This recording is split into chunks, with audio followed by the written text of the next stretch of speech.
Navbatdagi xaridimiz yana 750 programmamiz bo'ldi. Bakinskiy brilliantimiz, qoshlari oppoq, svetofor deb nomlanadi. Buni shunday xo'shay qizimizga dadasining podarkisi. Papa deymi, dada deymi? Omad. Baxtli bo'l qizim. Bundan ham zo'rlanayotgan Xudoyim. Bayramdan bayram getirsin. Hammani tabriklaymiz bayram bilan.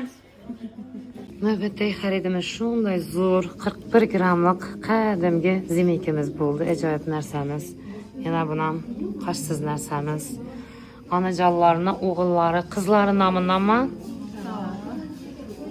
Onajonim, oldinda omon yurgaysiz, sog' yurgaysiz. Bayramlar yana bir marta muborak bo'lsin sizga. Xudoyim bizga ham shunday farzandlar nasib etsin. Nereden keldingiz? Onam? Xorazmdan keldi klientlarimiz. Yani şu xo'shay qizi akajonim asib qo'yadilar, onajonimiz. Xudoyim oldingizda omon bo'lsin, jannatingiz. Sizlarım sağ olun, Yıldızay. Mertebeniz baland olsun. Şimdi mecazlarınız köp olsun. Amin. Rahmet. Instagramda anam aytadi, ko'rib o'tiruvdi, kelishga qachonni aytib kelolmay turuvdik dedi. Yaqin mekan axir Biruni. Bir daryoda o'tsangiz bo'ldi, uzoqmas. Rahmet kızım. Omad.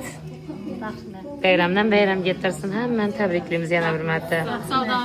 Sağdanızı versin kızım. Rahmat öpkem. Rahmat bilan bayramlik klientlardan.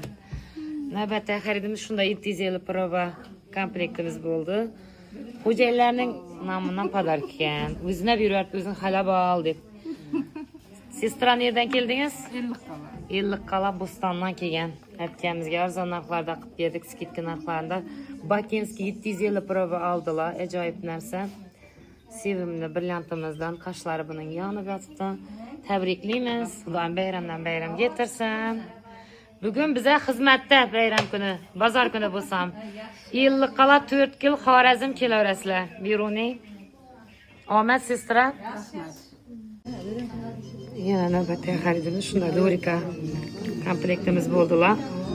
Bular shu narsalarni batirib yetyaptilar. Bo'lajak kelinlarni olib qo'yapti, ha? Yana yo'l pullarini ham qaytdik. Omad. Nereden keldingiz? Xorazmdan keldilar klientlar. Omad, xayr baraka nasib etsin. Yaxshi kelinlar kelsin. Allohim bayramdan bayram getirsin hammamizda.